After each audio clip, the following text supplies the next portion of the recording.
Ladies and gentlemen, good evening and welcome to another episode of Trudge Report. This is a recovery-based podcast, but don't worry. If you're not sober or not ready to be sober, we talk about plenty of other things, including sports, trending topics, and a good bit of nonsense. My name is Sean and I am your host. I'm joined by my good friends and fellow trudgers, the Trudge Trio, as people are calling us nowadays. Please remember to listen on Apple, Spotify, or wherever you get your podcasts. Videos will be posted each week, so you can be sure to watch those episodes on YouTube and Facebook. But as always, please be sure to download on your listening platforms. Remember to like and subscribe on all social media outlets with the handle @TrudgeReportPod. We are brought to you by Stella Mix Podcast Management and our wonderful producer and editor, Miss Janine Stella, who is out again this week, still not feeling well. Best wishes to her. And Corey, what can they do to that like button? What can they do to that like button, Corey? You just touch it real slowly and gently. Smash that like button. Thank you, Corey. Well said. Smash that like button. Gentlemen, good evening. Happy Recording Monday. Bit on it first. We'll start where we always do in the great Midwest. Hello, sir. Good evening, gents. How are we? Good. I'm fine, Greg. Thank goodness for that. Yeah, absolutely. Well, I'm doing well. We're gearing up for Halloween time around here, so just broke out the ridiculous amount of decorations that we have, and yeah, man, gotta hang them all up sometime this week. Other than that, things are going well. Despite some issues involving youth sports, which maybe I'll get to later in the end or in the episode, maybe not. I don't know, but they won't let you play anymore. Tell us now, dude. I mean, it's real. bullshit. We got a real Danny Almonte situation. Yeah. I don't know. We'll see. We'll see. If Corey, you don't know who Danny Almonte is, do you? No. Okay. All right. Suffice to say, I bet you I could throw a football over the mountains. Hell yeah, dude. That's all I'm saying. Uncle Rico. Okay. Corey, what's up, buddy? Sorry about your loss yesterday. 4-1. You know what's funny? That's at home too. God, yeah, that must suck. It's the first game in forever that I didn't watch, believe it or not. And it wasn't because they suck. I was just busy. So I'm glad I didn't watch it. And I was disappointed to hear that they like totally blew it in the fourth quarter. I didn't realize that initially. So that sucks. But you know what, Sean? You told me last year you don't want to be playing your best football now. That's a good point. We started 4-0, and I'm just hoping that our best football is ahead of us. So that's a good point. Yep. There's no crime in getting better as the season progresses, as my good friend Reese Davis of ESPN College Game Day would say. They did. I'm not one. I really do hate the whole like blaming the refs bullshit. I really hate it on whoever starts saying that crap. I hate it. So I won't say anything except it did seem like that last non-call should have been called the passer interference. But it doesn't matter though, because you got to beat them. You got to make that shit not matter. You can't blow, if you're the reigning Super Bowl champs at home, you can't blow a 17-3 fourth quarter lead. Correct. So that's why it's like, why do we got to get hung up on that? Like, sure, it would have been nice, but who's to say?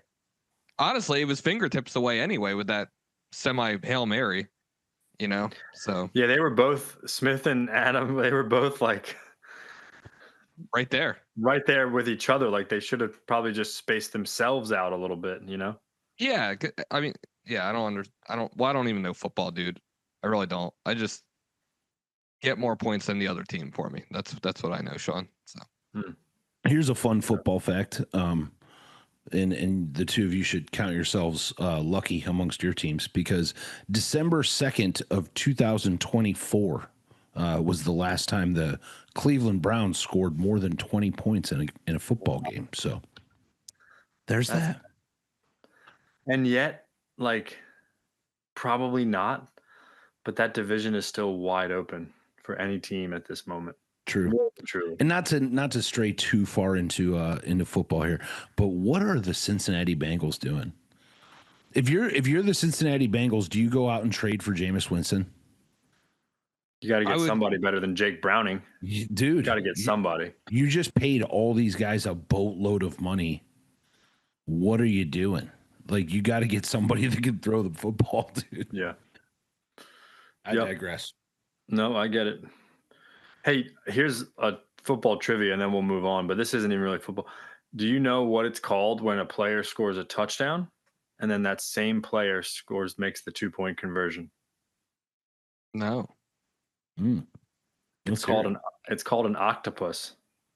Ooh, all right. True story, true statement. I just learned that.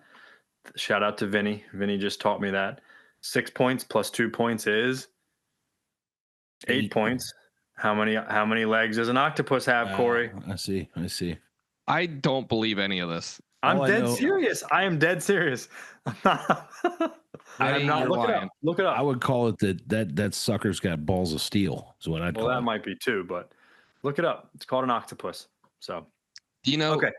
What? Real quick. Yeah. This is pointless, but that last throw that Jalen threw, that Hail Mary, it wasn't even a Hail Mary. It really wasn't that far, I don't think. Anyway, sure. When that ball was like getting fumbled around in the air, he sprinted to the end zone for a possible catch, and I love that about him. It was not going to happen, but it's like I got a quarterback that wants to be there just in case to make the play. Proud of him. Yeah. But how electric would that be, Sean?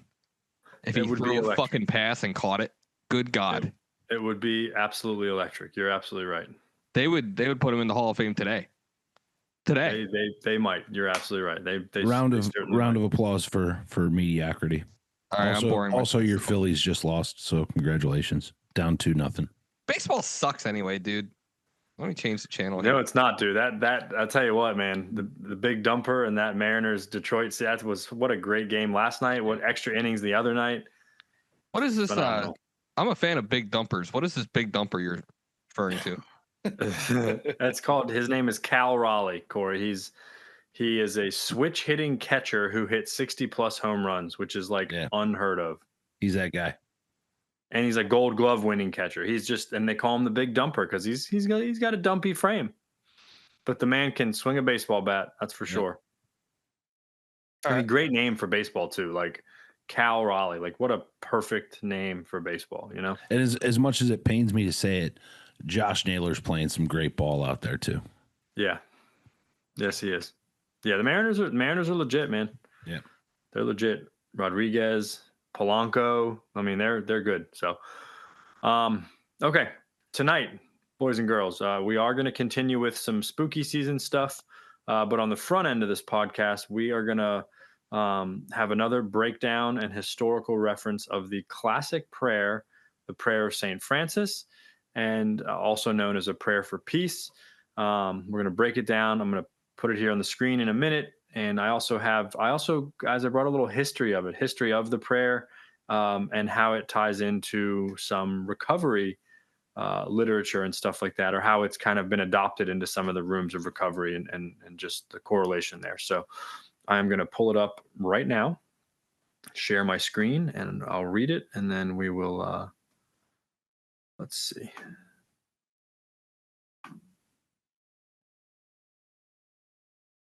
Here we go. Getting good at this thing. Oh, got to make it a little bigger. Just stroke it gently. Just stroke it gently. Can you see it? Yep. Okay. I can see your email. Very good. All right. I can only see your email. Oh, really? Yeah. Sorry. Hold on. There we go. Make it bigger. How's that? Very nice. Nope. Can't click off of it.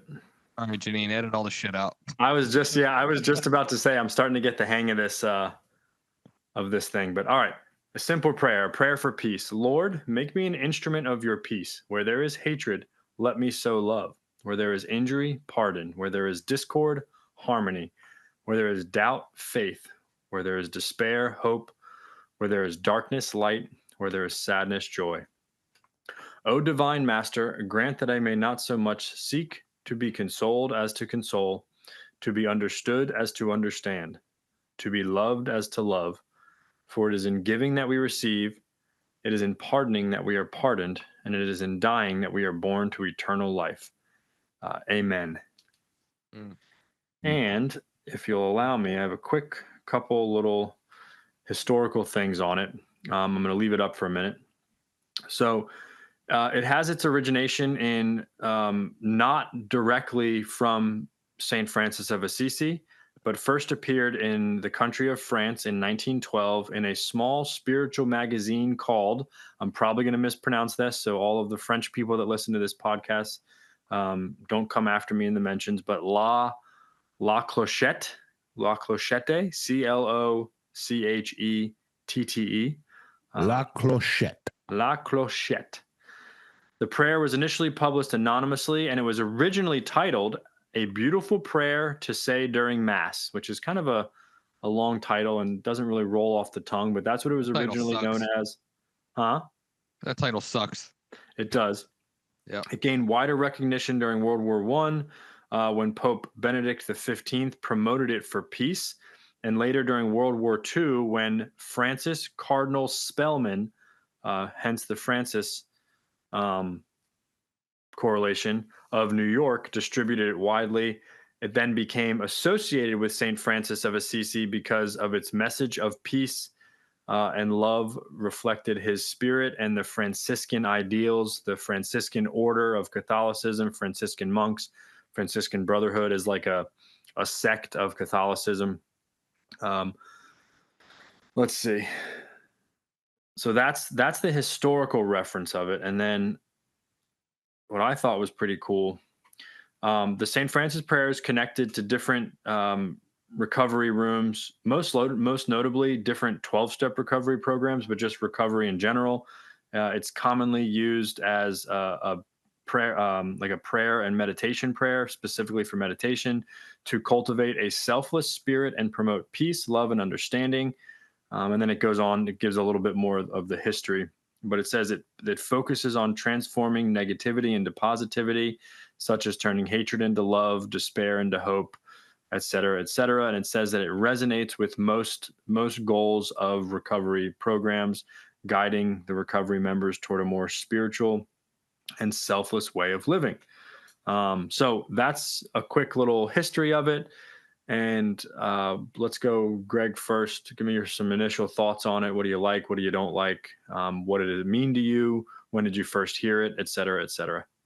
Yeah, I mean, I'm sure that I've heard it prior to recovery, but that's where it has the most resonance for me, I think, is coming into the rooms of recovery and hearing it there and having the significance where it really like hit me in my heart. You know what I'm saying? Because it is a prayer of opposites, if you will, mm-hmm. right? You know, and realistically, everything that we talk about when we talk about recovery and what it means to us and everything like that is living now in an opposite way of which we used to, right?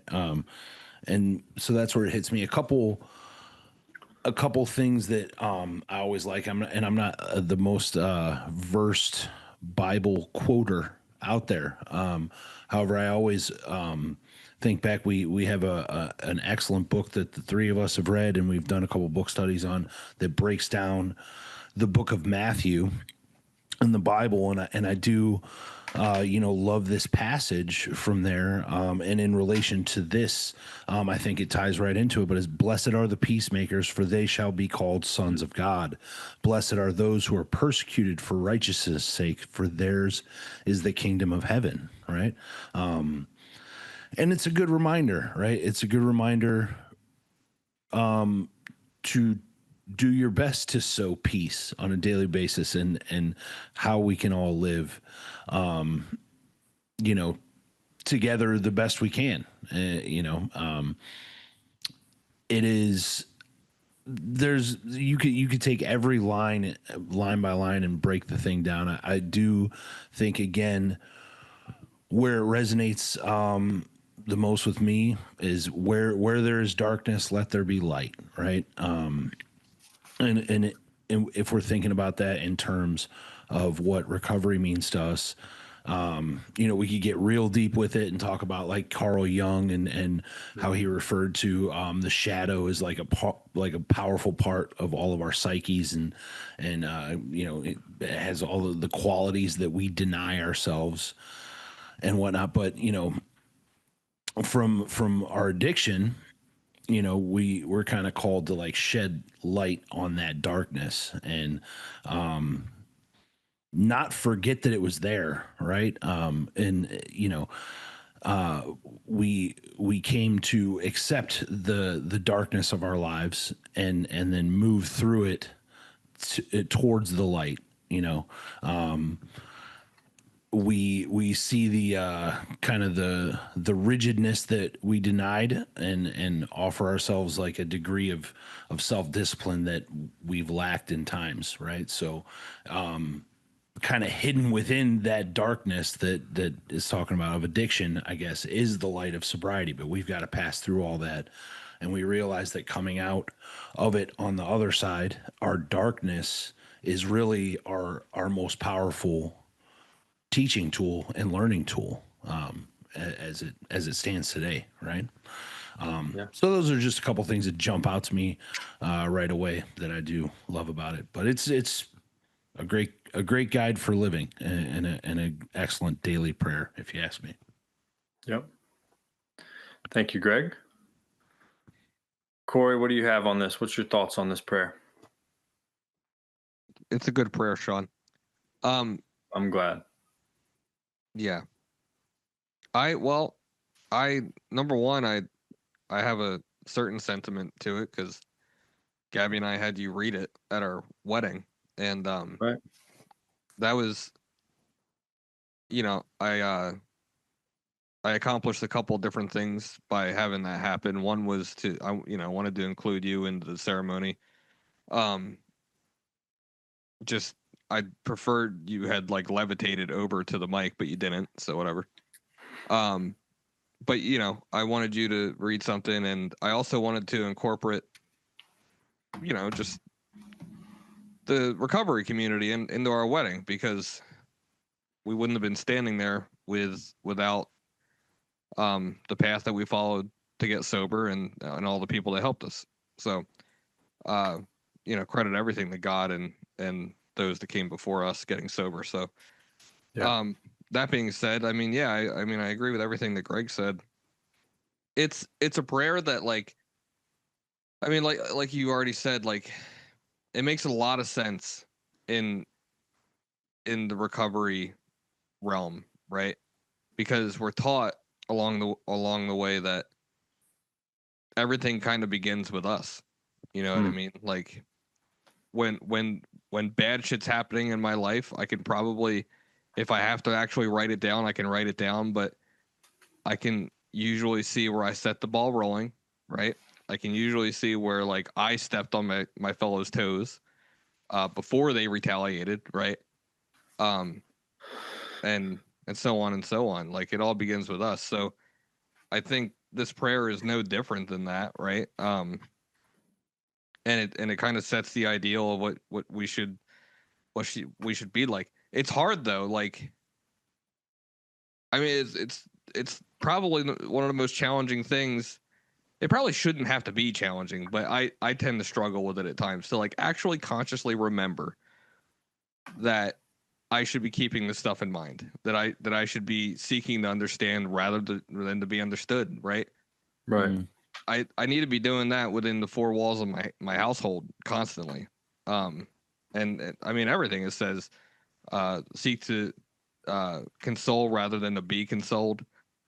So like I should be acting the part first. I should be walking the walk before anybody else. I shouldn't be worried about what anybody else is doing in my house or anybody I come into contact with. I should be walking the walk. Like you like to say, Sean, like our feet should exceed our mouths, right? So I wish I could take credit for that, but thank you. I said you say it. I didn't say you came up with it. That's true. I say it too, Sean. I just said it. But yeah, I don't know. I don't know if I have a whole lot else on it, but I I just think it sets a good ideal for how we should be trying to live our lives, and it's kind of funny that it's that powerful, and it's not really a long prayer either. So Yeah. I thank you both for that. I like how it's kind of broken into two, kind of like almost like two prayers in and of itself, right? Um, you have the first part where it's, you know, where there is this negative thing, I'm asking for the positive thing, or I'm trying to be the purveyor of the positive thing, right? Where there is injury, let me bring pardon. Where there is hatred, let me bring love, doubt, faith, despair, hope, darkness, light, sadness, joy. Those are oftentimes within myself, but I think to Greg's point, and Corey, you touched on it too, but Greg mentioned it, like it's our job as uh, those who have recovered from a seemingly hopeless state of mind and body, who now have hope and have experienced God's power, delivering us from the depths of addiction and alcoholism. We need to bring that spirit of light to other people that's what God would have us do. And then like the second part, is it's like, it's almost, you know, just like another almost like separate prayer, like let me not so much seek for my own selfish desires, even though they don't always seem selfish, right? Like we all have needs, we all have wants as individuals, as men, as husbands, as brothers, as friends, as sons, all that stuff. But it's saying, let me not ask for these things for myself. Let me bring these to other people. And by doing so, as I'll shout out Robert Jenkins, right? When I give of myself freely, I put myself in the perfect position to receive all the good, all the power, all the peace. Where I think my mind goes initially is, well, if I can just get this for myself and that for myself, and I can have this and I can do that, I'll be okay. And really, it's by being that for other people, by consoling others, forgiving others, loving others, understanding others, like I actually get all that stuff tenfold in my own life and in my own spirit. And I think the understanding part is probably the most challenging to me, right? Because like, especially to understand and to accept other people when they have different belief systems, different viewpoints, different ways of doing things than I do. Even if I think that my way is right, and I'll be honest with you, sometimes I still think it is, and I bet you if they did it the way I say to do it, they probably would be okay and would work out great. But I also have definitely learned enough over the years where each person has their own path and journey. And I'm speaking specifically of people that I've mentored or people that I'm trying to help. It's like we all see it, right? They're all completely going down their own path, and we can see the destructive nature of it, or that it's or something that we've done ourselves that we just know isn't going to work. And 9 times out of 10, it doesn't work for those people. But it's my job to, yes, say what I need to say, I think, right? To tell them, like, hey, I don't think this is a good idea. I think you should try this way, like, and here's why. But letting the outcome of that, um, put that in God's hands, right? It's up to me to speak my mind. It's up to me to say what I need to say. The outcome of it and what happens with it, and if they actually follow through with it, is on them. But that understanding part is probably the most challenging for me. But I like you guys, I think I had heard this prayer as a child, maybe, but my introduction to it was in my early days of sobriety. It's still one of the most like kind of complete and concise and beautiful prayers to me. It's not, to your points, it's not very long. It's not, sometimes sometimes prayers can be very wordy and gaudy, especially from my childhood religion. But this prayer is just kind of like, it's just kind of direct and to the point. All the fluffer, all the, filler is out of it, and it just gets right to it. And I don't know. I love it. I always have. I always think it's funny how it's not really associated with Francis of Assisi. That's what everybody thinks it is, and it's just not. But Right. yeah, good stuff. What else? Any other thoughts on that? On the lay prayer? no. No, You have it No. memorized yet, Corey? God, no. I used to. I don't think I do anymore. I think I might be able to say it from memory, but I used to have it memorized. I used to say it a lot, and I don't say it as much anymore. But it's this segment has been a good reminder. I get freaked out. I got the Serenity Prayer and I got the Lord's Prayer. I get freaked out whenever I end up in a recovery group that says one of the other prayers that are kind of well known in our whole deal. I get freaked out because I'm like, oh You get shit, do I still remember feelings this? of inferiority. Yeah, dude, especially when there's some dickhead I don't like that knows it. I'm like, great. I'm so less than right now. Sucks. Or when you have when you Where get there is asked to. hatred, let me sow love. There you go, Corey.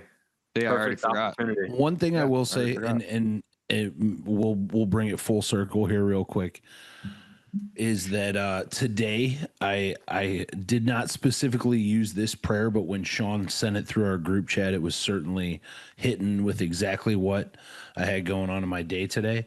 So suffice to say, an individual who is in a position of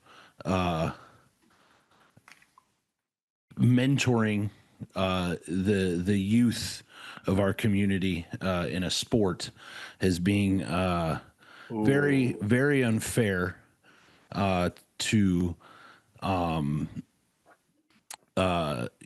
my fiance's son, and then he decided to speak in a manner to my fiance that I wouldn't speak to anyone's wife, fiance, or just a woman in general. After bringing up some very valid concerns, and while I certainly am not going to go into any sort of specifics on it, the sometimes very flawed human being that I am just wanted to beat the brakes off this guy. You know what I'm saying? And at bare minimum, like, cause a big scene and make him feel like a dumb piece of shit, for lack of a better term. But what I do try to remember is that I am an adult. I am supposed to be a recovered adult. And more importantly, I think you guys can kind of go with me on this. We're supposed to be leaders of our household, right? And the children are learning from us, right? So the best thing I can do is really try to do the opposite, like the prayer recommends, right? And take a step back, take a little chill pill, try and maybe see things from that person's point of view. And then when I can't reconcile the dumb things that are coming out of their mouth, then I just need to really take a step back within myself, take a deep breath, ask God for a little bit of levity and a little bit of, just calmness, a little bit of peace in my life at that point, and then we can kind of come up with a more adult and level-headed solution to that, instead of, pissed off ginger going to accost another grown man. So, A cost. That's such a word, dude. So suffice to say, it's working for me at the moment, and that's the best I can hope. So thank you. I don't know, dude. I say you accost him. Could you have beaten him up though, Greg, or would he have given you a run for your money? I mean, he's a he looks a couple steps slow. I don't know. I never like to, sometimes people really surprise you, but he's a decent sized fella. Might be the right one though. You never know. He might have met the right one. So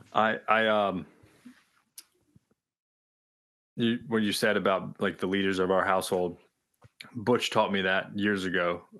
Ron, my mentor's son, who was a form of a mentor to me. He said that to me years and years ago. He said, and he was if you guys remember Butch, he was a pretty funny guy. He was always joking around, but he said, he goes, you know what women really want, Sean? And I'm like, oh boy, like here we go. But he was being serious. He said, what women really want is a spiritual leader of the household, someone who leads spiritually, but also encourages them, meaning the woman, right? Or the other person, I should say, in the house, the spouse, whatever you want to call it, the partner, to also lead spiritually, right?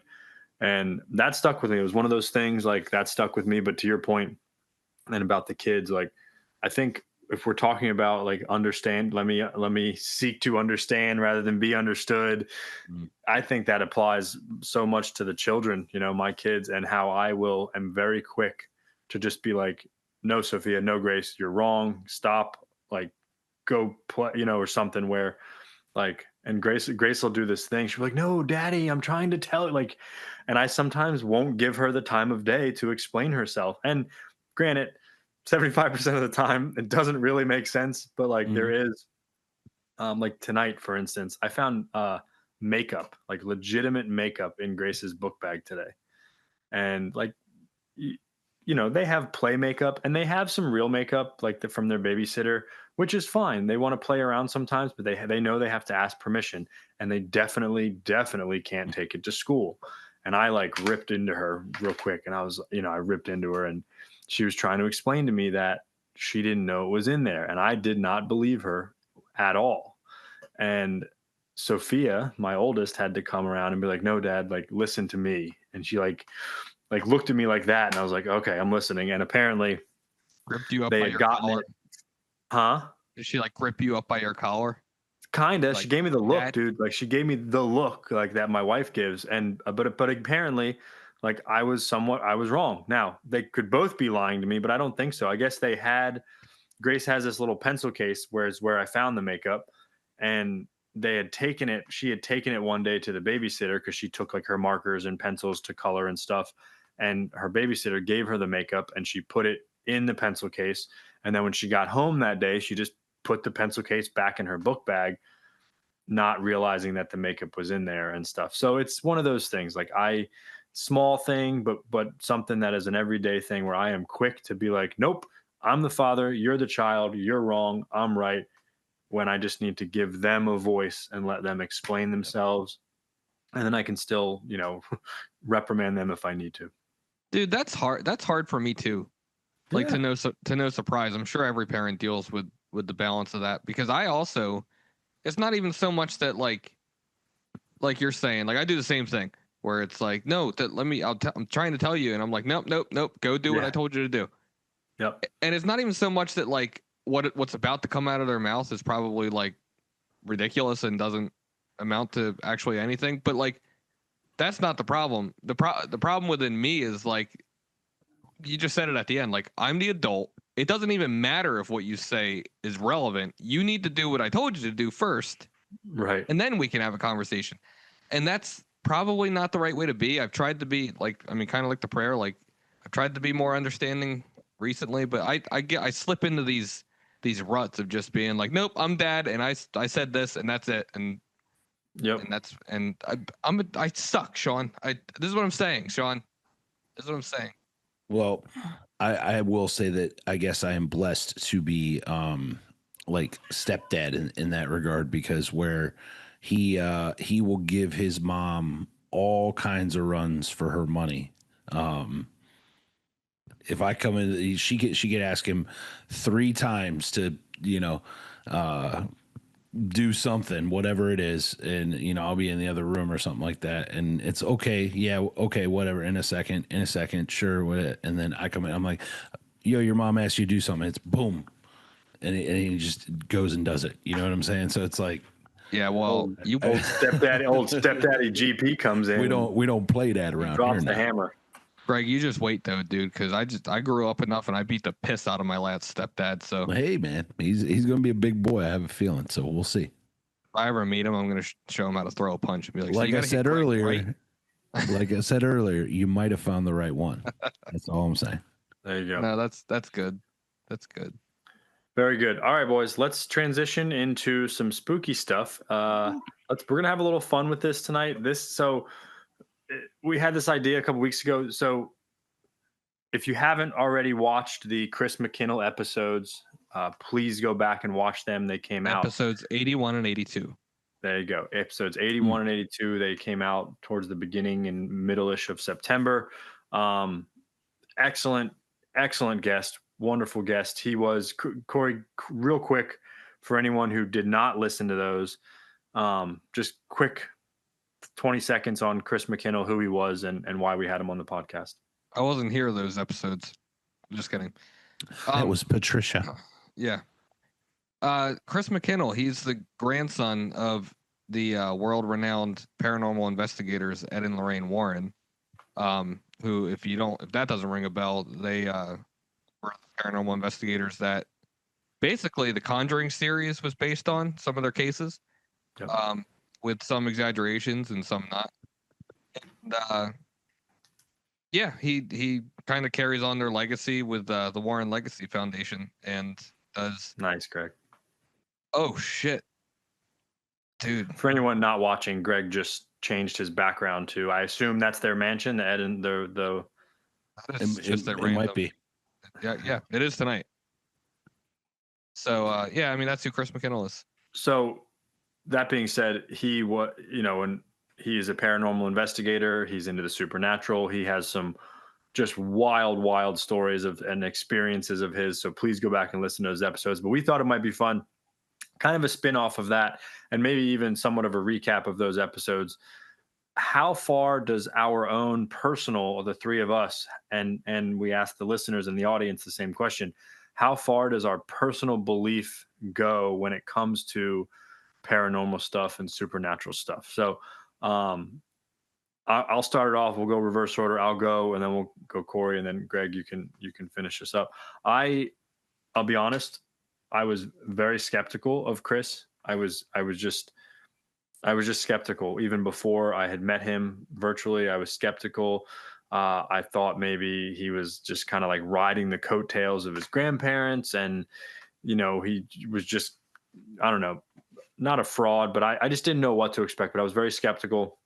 And even when he first started, like when we were like pre-gaming the show, and he was like joking around, he had like some corny little jokes and sayings, and I was just like, oh boy, like here we go, this is gonna be. And I was wrong. I was dead wrong. He was an excellent guest. I was thoroughly fascinated and honestly like riveted by everything he had to say. But it got me thinking, and like I believe in a lot of that stuff. I believe in a lot of mysticism. I believe in supernatural. I believe, that there are spirits and call them ghosts, call them spirits, angels, whatever you want to call them. I believe that they are around us. I believe something that Emmett Fox talks about that I really subscribe to is that there are our loved ones that have passed on, the dead, that they are with us right here and right now. They are just like operating, and I don't even know if existing is the right word, but they are existing on just a different wavelength than we are, right? And like Emmett Fox uses the analogy of like the different radio waves, and different channels, so to speak. And I might be on channel 1 talking to you two handsome gentlemen, and my wife's dad and my Aunt Michelle and Brian Beatty and people that we love, they're all hanging out, and they might be like literally right behind me in this room, but they're just on a different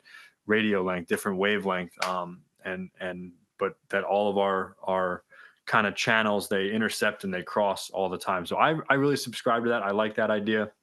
I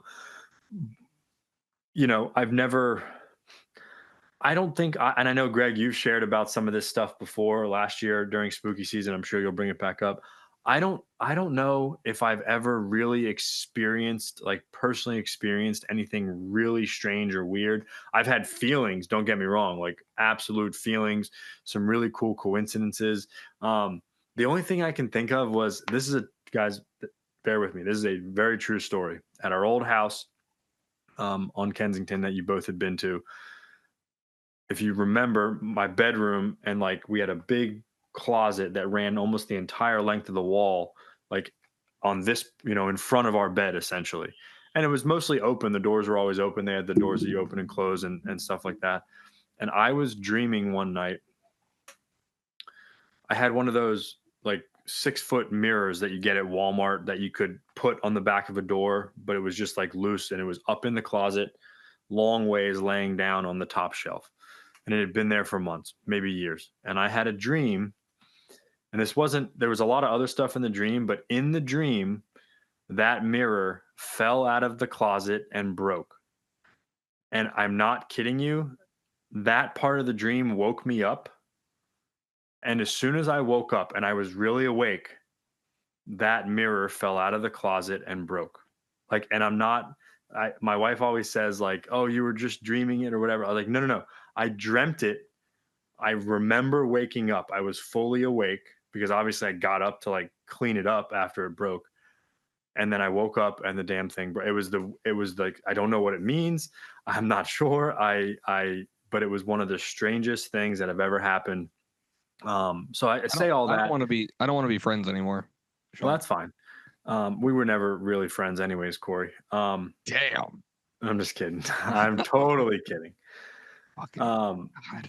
but I've never really had any like That's wild. strange occurrences, hauntings, phenomenon, and now maybe all the spirits that are around me they'll mess with me now that I've said all this. But so I don't know, like it's hard for me to say exactly how far my belief system goes, but I do believe that there are people out there that are connected enough to the spirit world, both positive and negative, evil and good, that can totally mess with some things, can totally contact things.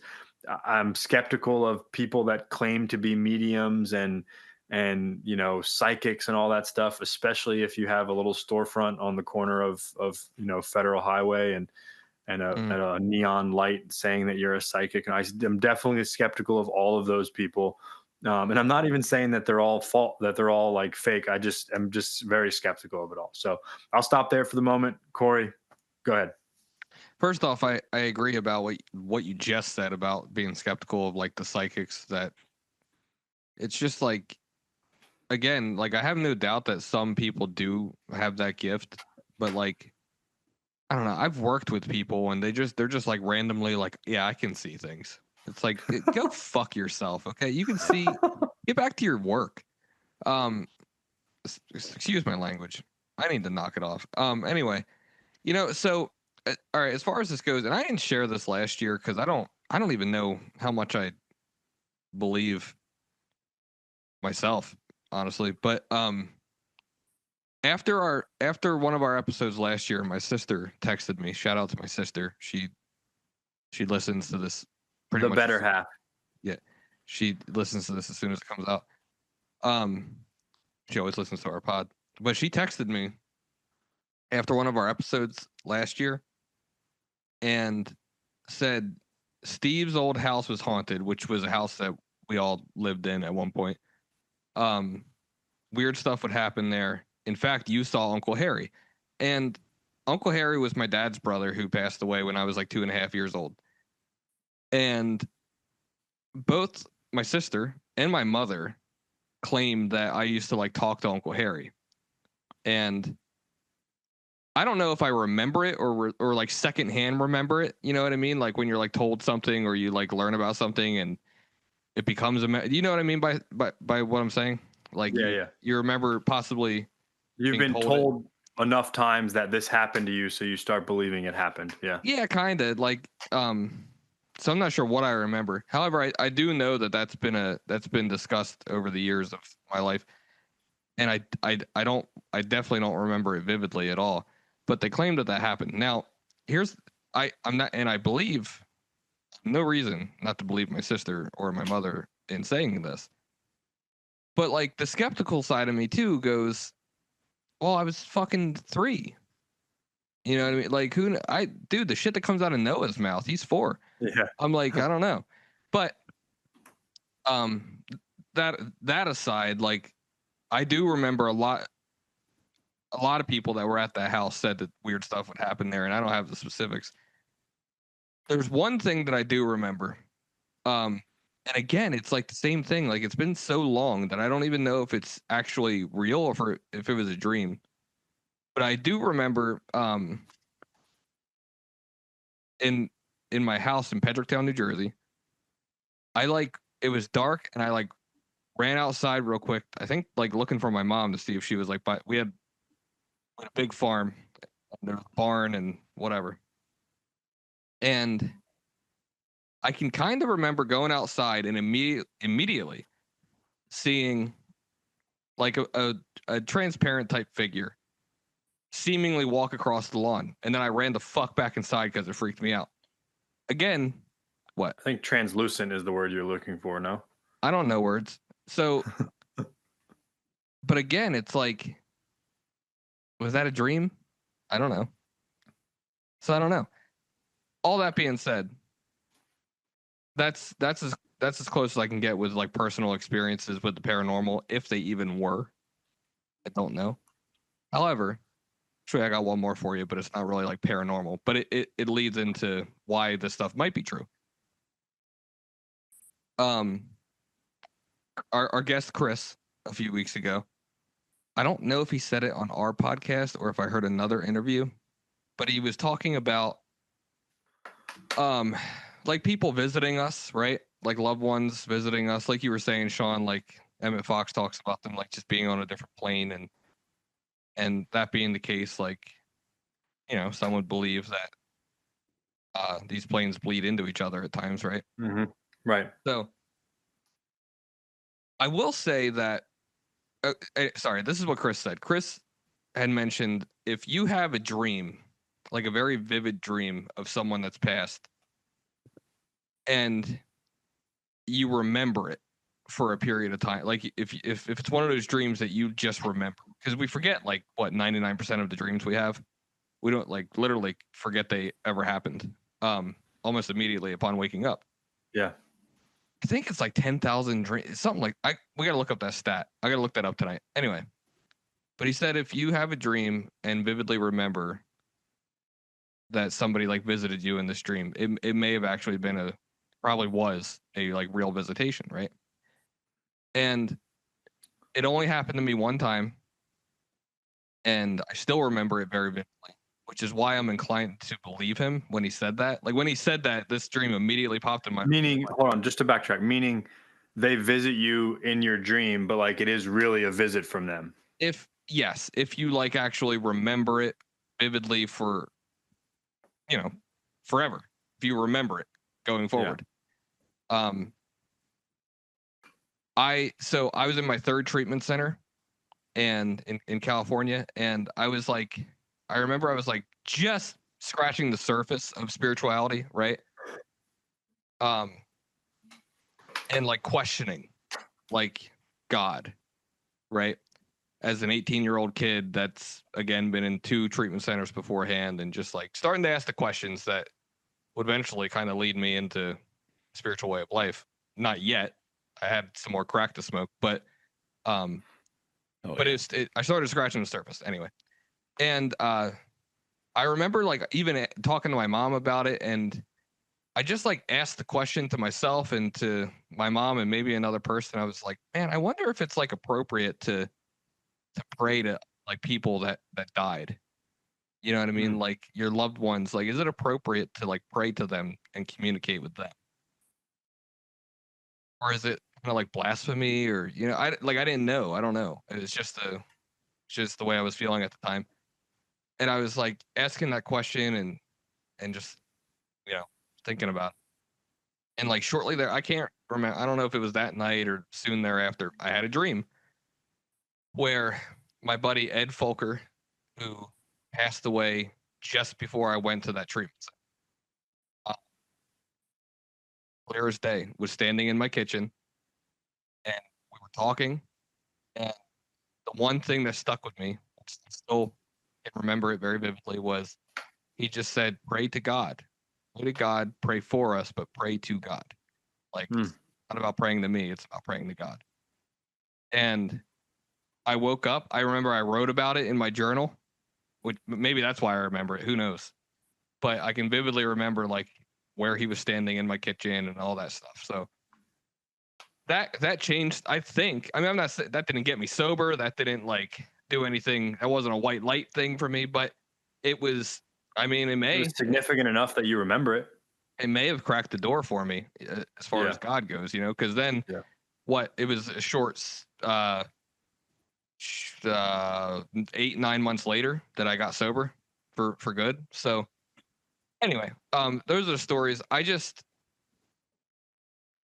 get skeptical about it. I think it happens. I think it does happen, but I mean, it is kind of like, why don't we see more of the paranormal then? You know what I mean? Like that's my skepticism. Where's the freaking exorcisms. I mean, we have social media today. I mean, maybe they are happening. Maybe I scroll past it on Facebook because I'm like, no, that shit's crazy. But I don't know, dude. We also live. I'm gonna shut up. But just to point this out, like we can talk about all this stuff, and I can go, no, that's way off to be like that's crazy town over there, dude. We're living in a time where like fucking Fox News is like government confirms existence of UFO, and we just scroll past it like it's nothing. It's like, oh yeah, whatever, we know. And it's like we don't even pay attention. So it's just like, I don't know. It's weird shit happens in the world, right? Yep. So like, why not? But I did believe Chris and everything. I mean, it's like you talk to Chris. I said it before. It's like so authentic, and whatever. I don't know. I got to hear from Greg now because I'm not going to shut up. So well done, Corey. Was it though? Yours, that was scary. God. Okay, so yeah, I mean, you guys know my stance on this. I do approach certain things with absolute skepticism, but it's kind of hard for me to be a skeptic when I have legitimately lived it. And again, we can talk about like memory imprinting and stuff like that. The lion's share, or certainly the more verifiable, like that was definitely something paranormal that happened to me, did happen to me from a very young age, from the ages of you know, a few months old up until I was about 4 years old. We lived in a legitimate verified haunted house. You can research it online. It's called the Bourbon House. That's foreshadowing, by the way, that I would become an alcoholic. Hell yeah. But I lived in the heroin house. that one was right down the block. Yeah. But it's called the Bourbon House. It's not called the Bourbon House anymore. It was but when it was being run as a bed and breakfast, that's how most people can look it up. It's on Franklin Boulevard in Cleveland, Ohio, and yeah, I lived there at a very young age. And we did experience some stuff, and my mom will be the first person to tell you about it. You know, and several other family members.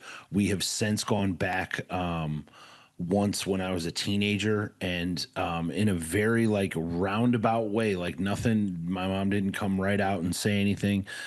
She had said to the current owners of the home, you know, if they had ever experienced anything weird or wacky happen there, and they, oh, what do you mean, like the ghosts, you know? And so they knew exactly what we were talking about. We'd never met these people in our lives. We were literally just sightseeing back in town in Cleveland. We were visiting from out of town where we lived at that point in time, and we were taking pictures of these people's house, and they came out and they're like, can we help you? And then, you know, struck up conversation with them. So again, never met these people in our entire lives, just, hey, we used to live here type deal. And they took us through the house again. But I don't have like a ton of very vivid memories from my childhood. But the ones that I do are from that house and from certain experiences. And I can tell you right down to like the way that the air felt, you know, as weird of a comment as that, you know, like I'm 2 years old. I don't remember anything else from when I was 2 years old, but I remember living in that house. I remember some of the crazier stuff that happened in that house. I remember some of the injuries that I got in that house, and not that that I necessarily believed that there were malevolent spirits in there. Just more so that I was like a rambunctious 3-year-old, but like I can remember all those things and stuff that, you know, that happened to me in that house that, like, I'm not saying like I should have died or whatever, but like a couple pretty crazy injuries that like you wouldn't be surprised to hear that a 2 or 3-year-old child had died suffering these kinds of injuries. And thankfully I was relatively unscathed from any of them. So I've lived through it. And I guess it's kind of the same way that a lot of people approach God or religion or spirituality, right? Is like, yeah, you can be a skeptic all you want to, and I certainly was. I'm not going to sit here and label myself an atheist, or was once an atheist, but I was certainly, as some of our literature talks about, like an agnostic, and certainly a skeptic too. Because I'm the type of guy that would absolutely question to my mentor and stuff like that. Yeah, but you say all this stuff and you're living this God-centered life or whatever. Why does God let all this horrible shit happen to people? Why does you let this stuff happen to innocent people and all that kind of stuff? So I certainly approached that with skepticism, and yet I can certainly tell you without a doubt that there are moments that are otherwise inexplicable as to why I am still here, right? In my heart of hearts. And again, maybe sometimes some of us just get lucky. Maybe sometimes it is coincidence. Maybe sometimes, fate would have it be one way or the other. I don't care how you choose to justify or define it. I think it all comes down to what you believe. And as far as the paranormal, I do believe in it. I don't believe necessarily in like a lot of the Hollywood treatments, if you will. Those are fun. They sell a lot of popcorn, a lot of soft drinks, and they certainly entertain the living hell out of me, whether it be in the movie theater or on my couch. But here's a couple things about it, right? Number one, the scientific community is completely divided over it and has been for quite some time. Some people are saying it's, that humans hallucinate, and that there's so many more of us that are mentally ill out there than we currently let on. A statement that I don't necessarily disagree with. Some people say that poltergeist activity is simply nothing more than us not knowing how to interpret a faulty air conditioning system, that kind of stuff. And then there's or the settling of the structure of your house. Right. Which is all, those are all like practical, reasonings, I guess, if you will. But there's, this whole other half of the scientific community that says, well, wait a minute, this is stuff that we cannot explain based on science, right? This is stuff that is still a mystery to us. And this is why there's a whole subsect of, paranormal psychology, right? Which actually spawned two really good hit films in the Ghostbuster movies, right? Paranormal psychology.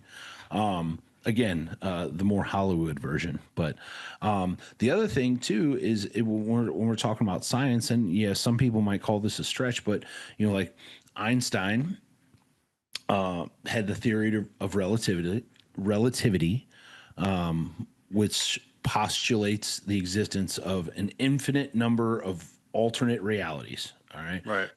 Of course, it did begin as kind of a fringe theory, but it's now like widely accepted in the fields of quantum mechanics and everything else. Mm-hmm. If you're looking at that theory, and again, I'm not a quantum physicist by any means, but what some people have postulated is that like the sightings of ghosts aren't necessarily like the restless souls of the dead, but they could be like beings that live on different planes of existence or in an alternate reality, and sometimes bleed through into our reality, and we get a glimpse of them here and there. A different universe's imprint on ours. So again, that's the fact that the scientific community is so divided on it that they can't all agree on one thing or another. We talk about, and we have talked about on this episode before, what hospice nurses see on an almost daily basis, and how people act and behave, and what they experience in the moments before they die, right? Or those people that have, if you read into people's near-death experiences, where they talk about, they were legally dead for 5 minutes and, on an operating table somewhere and then brought back, and all these things that they've seen.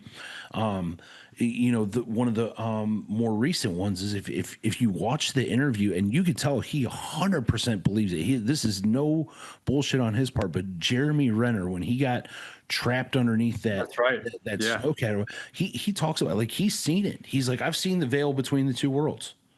I've seen whatever it is, whatever the next step in our lives is, in our existence or whatever.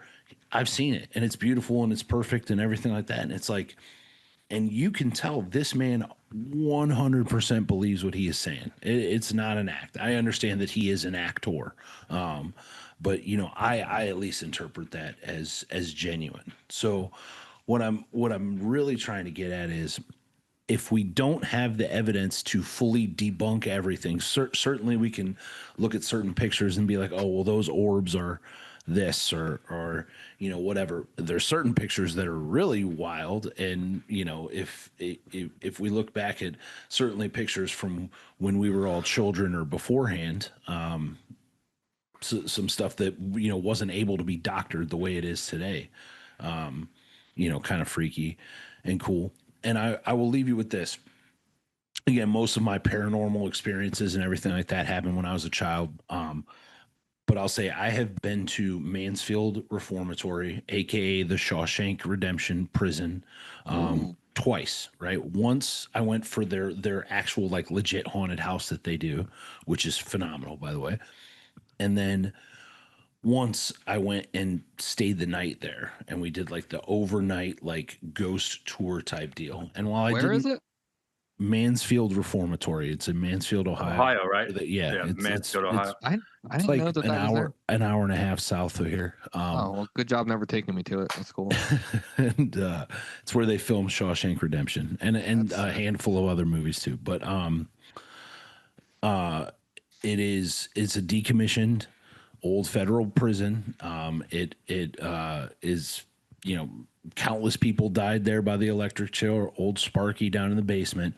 And Sparky. one thing I can tell you guys, 100%, while I didn't experience any possessions that I know of, and I didn't catch anything on camera or anything like that, I can tell you right now that the feeling, if you can turn off your brain for a second and just try and sit in what you're experiencing, I guess the feeling that you would get going through certain areas where it would be inexplicable cold spots.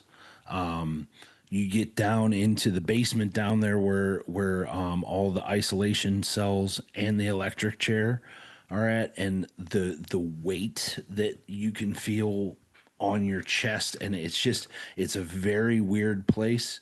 You can certainly sense that a lot of bad shit and a lot of bad people happened in that place, and I've never felt anything like what I experienced just being in there anywhere else. So take that for what you will, I guess.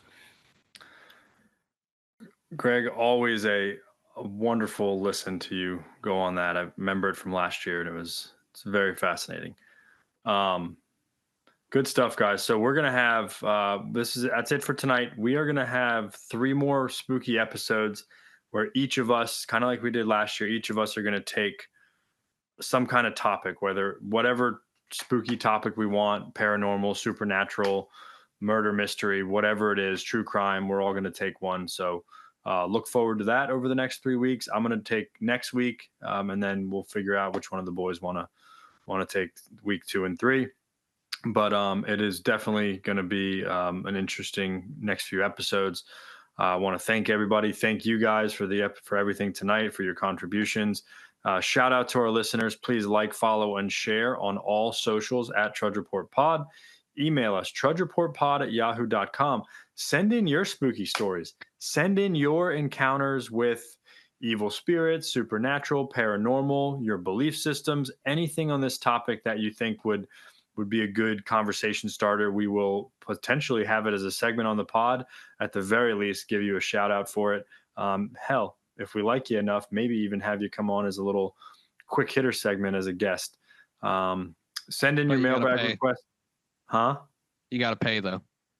Well, we'll get to that. Yeah. Send in your mailbag requests for topics, questions, and comments to any of these handles. Remember, we're all here if anyone wants to talk about recovery and our experiences, or if you are struggling with some form of addiction. Thank you again to Janine and Stella Mix Podcast Management. Thank you to the boys. Good night. God bless, and may you trudge the road of happy destiny. We will see you all next week.